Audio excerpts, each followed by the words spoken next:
നത്തോലി ഒരു ചെറിയ മീനല്ലേ? പിന്നെന്താ അതൊരു ചെറിയ മീനല്ല എന്ന് പറയുന്നേ? അതെ, വേറൊന്നും കൊണ്ടല്ലെന്നാ എനിക്ക് തോന്നുന്നത്. മൂപ്പരുടെ ആ രുചിയുണ്ടല്ലോ, വറുത്താലും പൊരിച്ചാലും പീര വെറ്റിച്ചാലും കറി വെച്ചാലും ഇനി പച്ചാറിട്ടാലും എന്നാ ഒരു ടേസ്റ്റാ. അപ്പോൾ നത്തോലി വെച്ച് തന്നെ ആയിക്കോട്ടെ അല്ലേ ഇന്നത്തെ നമ്മുടെയും റെസിപ്പി.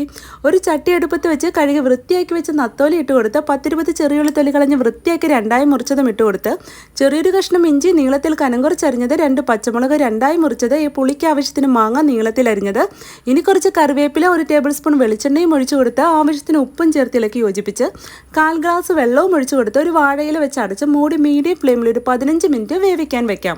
ആ സമയം കൊണ്ട് ഒരു മിക്സിയുടെ ജാറിലേക്ക് അരപ്പിനായി 1 കപ്പ് ചിരുവിയ തേങ്ങ, 3 ചെറിയുള്ളി, ഇനി കുറച്ച് കറിവേപ്പില, 1/2 ടേബിൾ സ്പൂൺ മഞ്ഞൾപ്പൊടി, ഇനി ഇതെല്ലാം ചേർത്തൊന്ന് ഒരുപാടൊന്നും അരഞ്ഞു പോവാതെ ഈ ഒരു പരുവത്തിൽ ഒതുക്കിയെടുക്കാം. ആ സമയം കൊണ്ട് നമ്മുടെ മീനും മാങ്ങയും എല്ലാം നന്നായി വെന്ത് വന്നിട്ടുണ്ട്. ഇനി ഇതിലേക്ക് ഒതുക്കി വെച്ചിരിക്കുന്ന തേങ്ങാ മിക്സും കൂടി ഇട്ട് കൊടുത്ത് ഇളക്കി യോജിപ്പിച്ച് ആവശ്യമെങ്കിൽ ഉപ്പ് നോക്കി ഉപ്പും ചേർത്ത് കൊടുക്കാം. ഇനി ഇതെല്ലാം ചേർത്ത് നല്ലപോലെ ഇളക്കി യോജിപ്പിച്ച് തീ ഓഫ് ചെയ്ത് 1 ടേബിൾ സ്പൂൺ പച്ചവെളിച്ചെണ്ണയും ഒഴിച്ചു കൊടുത്ത് ഇനി കുറച്ച് കറിവേപ്പിലയും ഇട്ട് കൊടുത്താൽ നത്തോലി പീര വെറ്റിച്ചത് റെഡി. അപ്പോൾ എല്ലാവരും ഒന്ന് ട്രൈ ചെയ്ത് നോക്കുക. ഇതേപോലെ ഈസി ആൻഡ് ടേസ്റ്റി റെസിപ്പീസിന് പേജ് ഫോളോ ചെയ്യാനും ലൈക്ക് ചെയ്യാനും മറക്കല്ലേ. ഇത്തരം ഈസി ആൻഡ് ടേസ്റ്റി റെസിപ്പീസുമായി നമുക്ക് വീണ്ടും കാണാം. Okay, by.